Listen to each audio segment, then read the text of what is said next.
And it's very appropriate because we're talking about Buddhism today. However, before we get into the topic, we're talking about world religions this month, so I thought it might be interesting to start things out with a little pop quiz.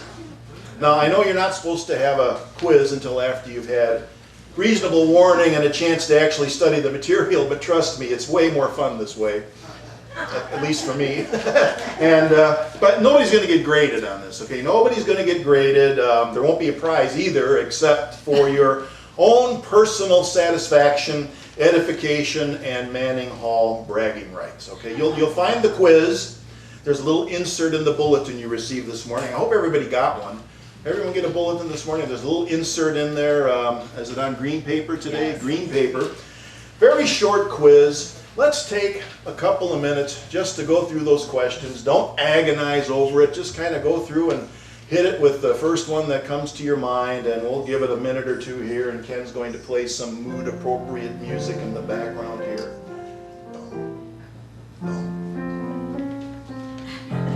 Perfect. All right, let's get to the answers here. Incidentally, I gave this quiz to a group of young people who are part of our Rites of Passage program. We've done this over the years. And the answers are interesting, so here we go. There are your answers. Number one, the oldest, Hinduism. Next in line, Judaism. Then Buddhism. Then the Christian religion. And then Islam, followed by the Sikh religion. A lot of people in the groups I've given it to before thought that Islam was the oldest religion for some reason, but not by a long shot. Hinduism by far, followed by Judaism. So those are the ages of the world religions. Let's go through the other. Let's go through some of the other ones here. Let's see. We have this next one here, a circle around the three religions that are closely related: Islam, Judaism, and the Christian religion, because they all are derived from the lineage of Abraham. They're considered to be the Abrahamic religions. What's the next one here? Let's see. Which religion is not traced to a single person who is considered to be its founder or greatest prophet? The Hindu religion. Multiple traditions within Hinduism. We'll talk more about that next week. All right, let's see what else we have here. Which religion is yoga most closely associated with? I think everybody knows that. Hindu. And the last one here, which religion requires devout followers to carry a dagger? That's the Sikh religion. Yep. They have a ceremonial dagger called a kirpan. Do I have a picture of that on this next one? No. I don't. Okay, I must have took that out of there. Yeah, they carry this little dagger. It's just a little tiny thing, but it's part of their ritual heritage. So anyway, how did everyone do? Feel good about yourselves? You got some pride in your world religion knowledge? Very good. Well, our topic today, though, is Buddhism. Buddhism today is the topic today. Third oldest of the major religions still being practiced today. And according to tradition, the founder of Buddhism was a fellow named Siddhartha Gautama, who lived in ancient India sometime between the 6th and the 4th centuries BCE. Now, I think I have a statue up here, a picture of a statue. This is supposed to be the oldest known image that depicts Siddhartha. It was found in Pakistan, and it's dated, in other words, it came into existence sometime in the 1st or 2nd century of the Common Era, which is really important because this comes about 600 years after his death. Nobody knows exactly when he died. They say that it was probably sometime between 483 and 400 BCE. So this image is a long time after he was supposed to have lived. And so we really can't be sure how accurate this likeness is. We have no other images at or even close to the time when he was still alive. And we have no writings from those days either. The earliest references that we find in writing come from something called the Edicts of Ashoka, which are between 269 and 232 BCE, which would have been around 200 years after his death. And so as you might imagine, this causes some scholars to question whether or not the Buddha really existed, because we have no written contemporary historical records or anything like that. In fact, the evidence for the historical Buddha is probably a bit more slim than the evidence for a historical Jesus. But that's a topic for another day. And believe me, I could do an entire talk on that subject. But for now, for today, it's sufficient to note that there was a distinct and coherent body of teachings, a well-developed philosophical discipline that was attributed to the historical Buddha that comes to us from sometime during the reign of that Emperor Ashoka that I just mentioned. In our country, people knew very little about Buddhism until the year 1893 when something very important happened. It was the Parliament of World Religions that was held for the first time here. It was in Chicago. That's when the teachings of Hindu Vedanta and Zen Buddhism were first formally introduced to the West. And even then, most Buddhist writings had yet to be translated into English. So one of the big challenges that we face when we try to study Buddhism is trying to separate the core ideas of Buddhism from their cultural religious framework. For example, Buddhism started in India, and it became mixed with the Hindu religious concepts of karma and reincarnation, not to mention all the different Hindu deities and demons that are in the various traditions there. And then from India, after becoming mixed in with those traditions, it spread north to Tibet.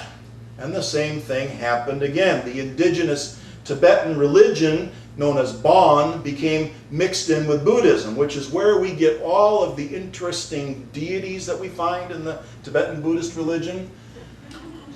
There's one with skulls and many eyes and fangs and all sorts of stuff, and I think we got a couple more here. And maybe another one here. There's some of the demons in the festival someplace. We have another one? That's it. Okay. Some of them are kind of shocking, very bright and very colorful. Isn't it fascinating to see how the different forms of various gods and goddesses differ from culture to culture so much? So widely. It's all based on the culture in which they arose. You're not going to see those kinds of entities in Western religious traditions. As somebody wise once said, there are no tiger gods in a land with no tigers, and that's kind of how it works. You know, whatever image is made is going to be based on the culture where the artist lived.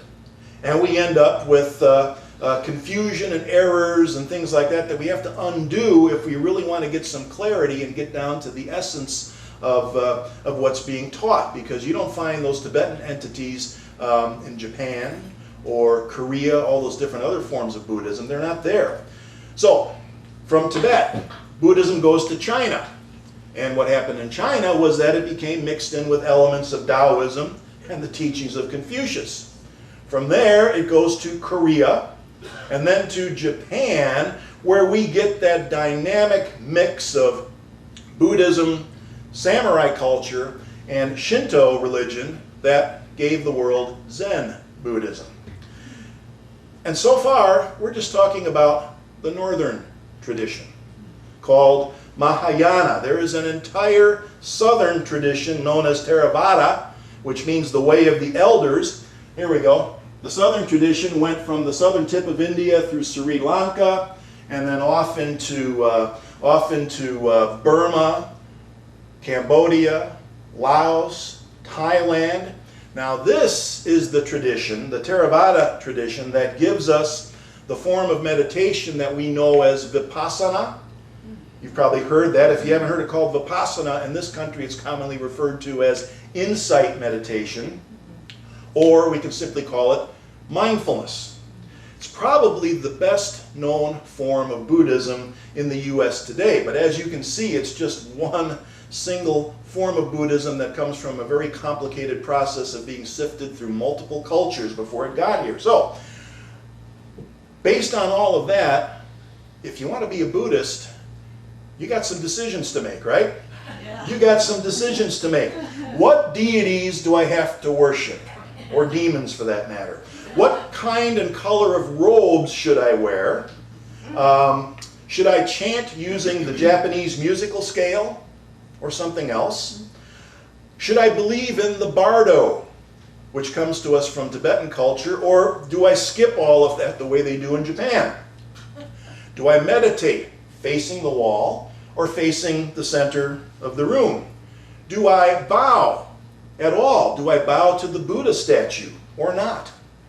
And here's the big one, especially for us in America. Do I meditate sitting cross-legged on the floor, or can I use a chair? Are you confused yet? It is confusing.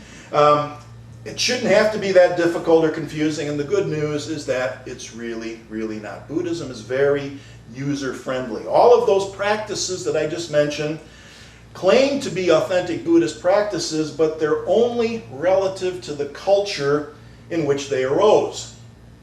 Separating the core ideas of Buddhism from the cultural baggage is a big task, but it's not impossible.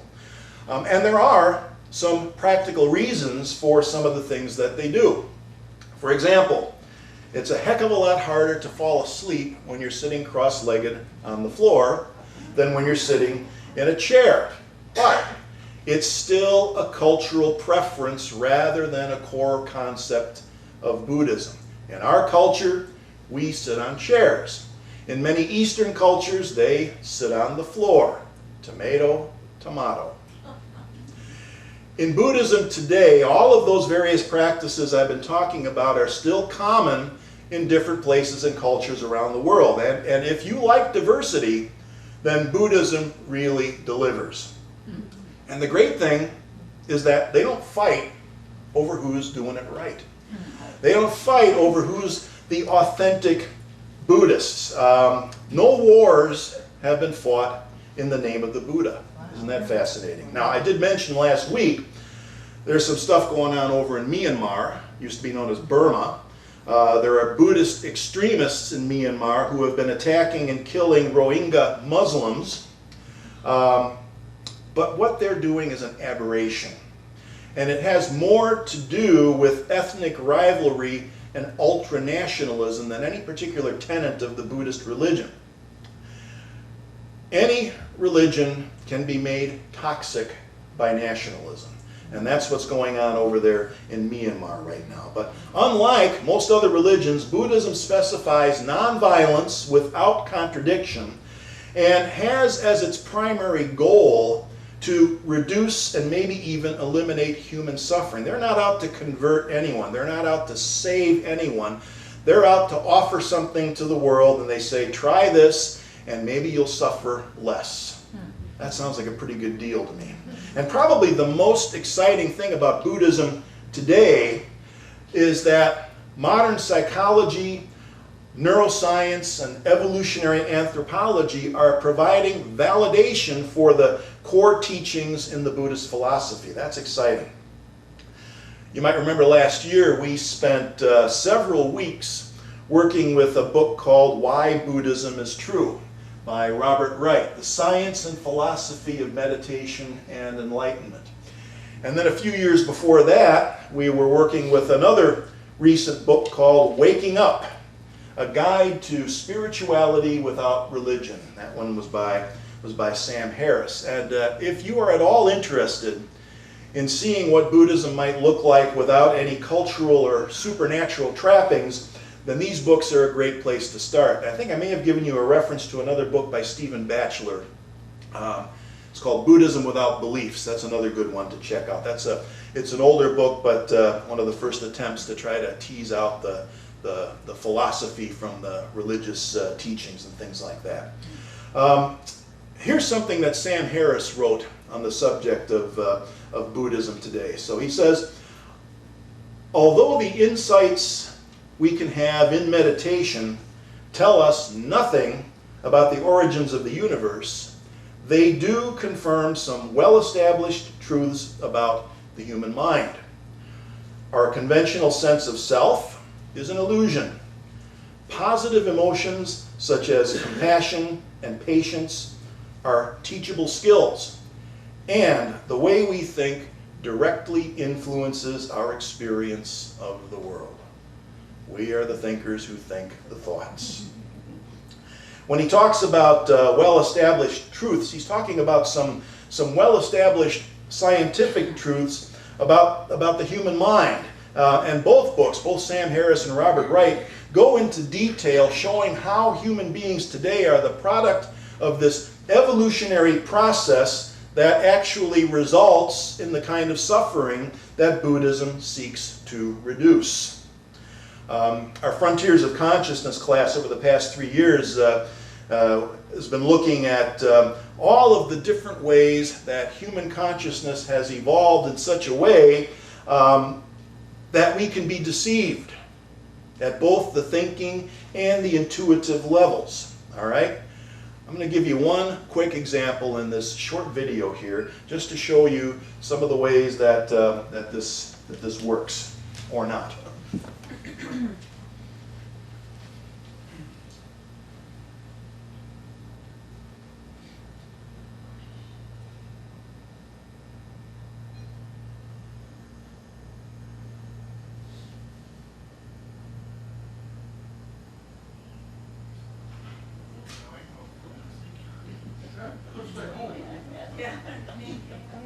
Oh, I hate when that happens.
That's it, plain and simple. No trickery going on there. There are different ways that that you can verify that there's no trickery going on here. There's a link in your bulletin. You can go check that out. The mind, the brain, insists that those two squares are different colors because of the expectations being set up with the shadow and that column that's in the way. It's a mind trick, right? The eyes are fine. It's the brain overriding the input that's coming in. The eyes give us accurate information, but the brain doesn't want to believe any of it because of the way the lighting is set up. Take the two squares out, put them side by side on a table. They're the same color. And yet there are people who will still insist that there's some kind of trickery going on here, that somehow she's getting that square to change colors or she's swapping it out for another one. It's not happening. It's not happening. Just a small example of something that Robert Wright talks about in the book Why Buddhism is True. Here's what he says. He says, the reason we suffer and the reason we make other people suffer is that we don't see the world clearly. At the heart of the Buddhist meditative practice is a radical promise. We can learn to see the world, including ourselves, more clearly, and so gain a deep and morally valid happiness. Now, we're not going to override the brain and see those two squares exactly as they are in reality, but maybe what this practice will do is to make us a little more, shall we say, humble, and perhaps not assume so much that everything that we see and experience is exactly the way we think that it is. That might be something that would be helpful to us. And it might also help us to perhaps gain some insights about ourselves and others that will enable us to get along a little bit better. We don't see the world clearly, but we insist that we do, and everyone else must be wrong or trying to trick us. You see, that's the kind of mentality that this practice helps us to become familiar with and perhaps ultimately to overcome. Robert Wright calls it a morally valid happiness because we don't derive it at the expense of others. And it's a kind of happiness that isn't grounded in consumption and gratification, which seems to be the only brand of happiness that gets sold to us today. There's way more to it than that. Now again, the type of meditation practice that he's referring to is the one that we promote here. It's mindfulness. That's the practice that comes from the Vipassana school of Buddhism. I would say that it's probably the one that is least weighed down with any religious baggage. And by the way, it's also the one that Sam Harris talks about in the book Waking Up. So if you're interested in learning more about that tradition, there are places in Auburn. There's a group that meets in Rockland. If you do a search for insight meditation groups near me, you'll find a listing that'll give you all of that information if you'd like to experience it in a group setting. And as I said, it's probably the one that's least weighed down with a lot of cultural or religious trappings. So that's Buddhism today. Excellent option for anyone who wants to explore a spiritual discipline with a sound philosophical foundation, some scientific validation today, and no religious doctrines. Next week, we're going to look at Hinduism, and all I can say about that is it's complicated. See you then.